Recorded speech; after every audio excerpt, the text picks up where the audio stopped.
ವೈದ್ಯರಿಲ್ಲದೆ ಬಣಗುಡುತ್ತಿರೋ ಆಯುಷ್ಮಾನ್ ಆರೋಗ್ಯ ಕೇಂದ್ರ.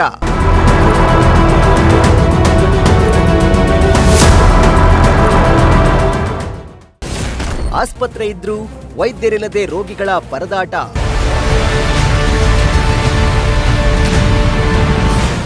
ಗ್ರಾಮೀಣ ಭಾಗದ ಜನರಿಗೆ ಗುಣಮಟ್ಟದ ಆರೋಗ್ಯ ಸೇವೆ ನೀಡಬೇಕು ಅನ್ನೋ ಉದ್ದೇಶದಿಂದ ಸರ್ಕಾರ ಲಕ್ಷಾಂತರ ರೂಪಾಯಿ ಖರ್ಚು ಮಾಡಿ ಆಸ್ಪತ್ರೆಗಳನ್ನ ನಿರ್ಮಾಣ ಮಾಡಿದೆ.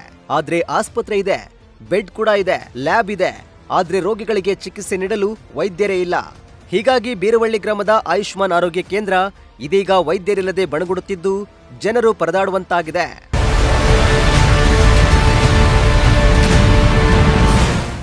ಹೌದು, ಧಾರವಾಡ ಜಿಲ್ಲೆಯ ಕಲಘಟಗಿ ತಾಲೂಕಿನ ಬೀರವಳ್ಳಿ ಗ್ರಾಮದಲ್ಲಿರೋ ಆಯುಷ್ಮಾನ್ ಆರೋಗ್ಯ ಕೇಂದ್ರದ ಪರಿಸ್ಥಿತಿ ಇದು. ಕಳೆದ ಹಲವು ತಿಂಗಳಿಂದ ಆಸ್ಪತ್ರೆಯಲ್ಲಿ ಕಾಯಂ ವೈದ್ಯರಿಲ್ಲ ಅನ್ನೋ ಆರೋಪ ಕೇಳಿ ಬಂದಿದೆ. ವಾರದಲ್ಲಿ 2-3 ದಿನ ಬರುವ ನರ್ಸ್ ಕೂಡ ಸಮಯಕ್ಕೆ ಸರಿಯಾಗಿ ಬರ್ತಿಲ್ವಂತೆ. ಇದರಿಂದ ಆಸ್ಪತ್ರೆಗೆ ಬರುವ ರೋಗಿಗಳಿಗೆ ಸೂಕ್ತ ಚಿಕಿತ್ಸೆ ಸಿಗದೆ ಖಾಸಗಿ ಆಸ್ಪತ್ರೆಗಳ ಮೊರೆ ಹೋಗುವಂತಾಗಿದೆ.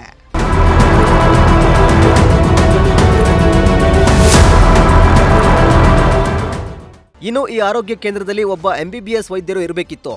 ಆದ್ರೆ ವೈದ್ಯರ ಹುದ್ದೆ ಖಾಲಿ ಇರೋದ್ರಿಂದ ನರ್ಸ್ ಹಾಗೂ ಆಶಾ ಕಾರ್ಯಕರ್ತೆಯರೇ ರೋಗಿಗಳಿಗೆ ಪ್ರಾಥಮಿಕ ಚಿಕಿತ್ಸೆ ನೀಡುತ್ತಾ ಇದ್ದಾರೆ. ಗಂಭೀರ ಸಮಸ್ಯೆ ಇರುವ ರೋಗಿಗಳಿಗೆ ಸೂಕ್ತ ಚಿಕಿತ್ಸೆ ನೀಡಲು ವೈದ್ಯರೇ ಇಲ್ಲ. ಇನ್ನು ತಾಲೂಕು ಆಸ್ಪತ್ರೆ ಸುಮಾರು 10 ಕಿಲೋಮೀಟರ್ ದೂರದಲ್ಲಿದ್ದು ತುರ್ತು ಸಂದರ್ಭದಲ್ಲಿ ರೋಗಿಗಳು ಮತ್ತಷ್ಟು ಸಂಕಷ್ಟಕ್ಕೆ ಸಿಲುಕುತ್ತಿದ್ದಾರೆ. ಹೀಗಾಗಿ ಕೂಡಲೇ ಖಾಯಂ ವೈದ್ಯರನ್ನ ನೇಮಕ ಮಾಡಿ ಆರೋಗ್ಯ ಕೇಂದ್ರವನ್ನ ಸಮರ್ಪಕವಾಗಿ ಕಾರ್ಯನಿರ್ವಹಿಸುವಂತೆ ಮಾಡಬೇಕು ಅನ್ನೋದು ಗ್ರಾಮಸ್ಥರ ಆಗ್ರಹವಾಗಿದೆ.